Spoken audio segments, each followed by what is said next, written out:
Salamlar. İş dünyasında fikirlərimizi çatdırmaq üçün demək olar hər gün yazırıq. E-poçtlar, hesabatlar, hətta qısa mesajlar. Yaxşı, bəs bu yazılar həqiqətən də məqsədinə çatırmı? Gəlin bugün işgüzar yazıya yanaşmamızı kökündən dəyişək və fikirlərimizi necə daha aydın, daha təsirli ifadə edə biləcəyimizi öyrənək. Hazırsınızsa, başlayaq. Bu mənzərə yəqin ki, bir çoxumuza tanış gəlir, elə deyilmi? Hər tərəfdən axıb gələn sənədlər, cavab gözləyən e-poçtlar, oxunmalı mesajlar, sanki bir kağız axınında boğuluruq. Həm özümüz yazırıq, həm də başqalarının nə demək istədiyini anlamağa çalışırıq. Amma dayanın bir dəqiqə, bu proses niyə bu qədər yorucu olmalıdır ki? Bəli, əsas sual məhz budur. Görəsən, niyə göndərdiyimiz mesajlar bəzən heç bir reaksiya almır? Niyə sadə bir məlumatı çatdırmaq üçün dəfələrlə yazışmalı oluruq? Sanki boşluğa danışırıq. Gəlin bugün bu problemin kökünə inək. Məsələnin kökü əslində bizim necə yazmağı öyrənməyimizdə gizlənir. Məktəbdə, universitetdə bizə öyrədilən qaydalar var idi, düzdürmü? Bax, problem odur ki, o qaydalar iş həyatının reallıqları ilə heç üst-üstə düşmür. Fərqə bir baxıl. Akademik yazıda məqsəd nə idi? Mürəkkəb cümlələr qurmaq, nə qədər çox bildiyimizi, intellektimizi göstərmək, amma iş dünyasında oyunun qaydaları tamamilə fərqlidir. Burada heç kimin sizin uzun cümlələrinizə vaxtı yoxdur. Məqsəd bir dənədir. Məlumatı ən qısa, ən aydın və ən səmərəli yolla qarşı tərəfə çatdırmaq. Bəs salam. Yaxşı, bəs aydın yazmasaq nə olar ki? Biraz vaxt itkisi və salam? Xeyr, təəssüf ki, elə deyil. Anlaşılmaz səliqəsiz yazının gizli təhlükələri var. Bu təkcə anlaşılmazlığı yaratmır, sizin peşəkarlığınıza və işinizin nəticələrinə birbaşa zərbə vurur. Baxın, məsələ bu qədər ciddidir. Əgər oxucu sizin nə demək istədiyinizi anlamaq üçün əlavə vaxt və enerji sərf edirsə, ya da daha pisi, fikrinizi tamamilə yanlış başa düşürsə, sizin bütün zəhmətiniz boşa gedir, məcbur qalıb hər şeyi yenidən yazırsınız. Bu nə deməkdir? Həm öz vaxtınızı oğurluyursunuz, həm də qarşı tərəfin.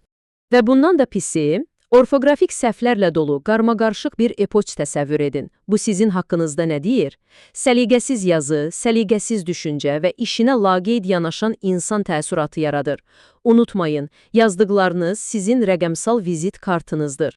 Bütün bu problemlərin həlli əslində çox sadə bir düşüncə tərzindən başlayır. Bütün effektiv yazıların təməlində dayanan bir qızıl qayda var. O da oxucuya hörmət etməkdir. Bu hər şeyin açarıdır əslində. Gəlin səmimi olaq. Özünüz uzun, dolaşıq, mənasız sözlərlə dolu bir e-poçt oxumaq istərdinizmi? Əlbəttə ki, yox. Onda niyə başqasına belə bir şey göndərəsiniz ki? Yazmağa başlamazdan əvvəl bir saniyəlik dayanın və özünüzü oxucunun yerinə qoyun. Bu sadə empatiya testi yazınızı tamamilə dəyişəcək.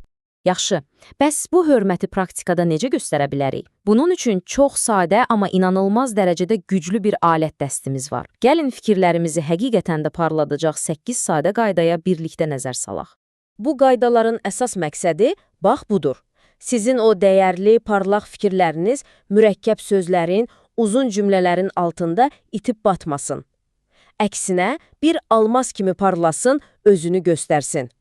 Məqsəd yazını bəzəmək deyil, fikri çılpaq və aydın şəkildə ortaya qoymaqdır. Bu 8 qayda sizin yeni bələdçiniz olsun. Gördüyünüz kimi burada hər şey var. Sadə sözlər işlətməkdən tutmuş, artıq sözləri atmağa, feilləri daha aktiv istifadə etməyə qədər. Hər biri tək başına kiçik bir dəyişiklik kimi görünə bilər, amma inanın, hamısı birlikdə yazınızda möcüzələr yaradacaq. İndi isə gəlin bunların içindən bəlkə də ən güclüsünə daha yaxından baxaq. Bəli, sadəlik. Ən böyük güc məhz sadəlikdədir. Mürəkkəb, qəliz sözlər sizi daha ağıllı göstərmir. Əksinə, mesajınızın qarşısına bir divar hörür və anlaşılmasını çətinləşdirir.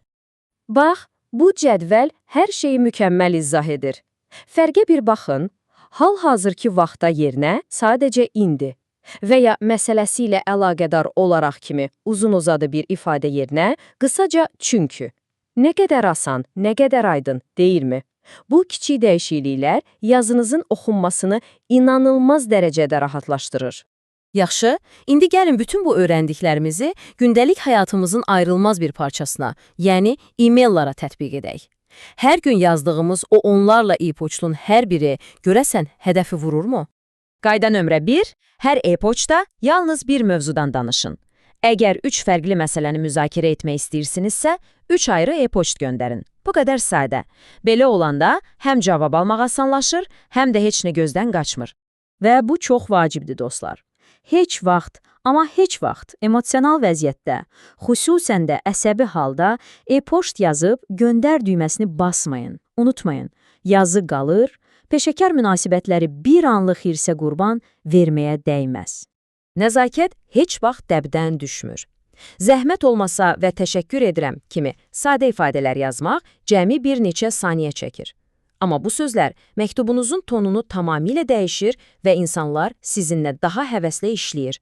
Və son olaraq, iş yazışması dostunuzla söhbət deyil. SMS qısaltmalarından, jargonlardan uzaq durun.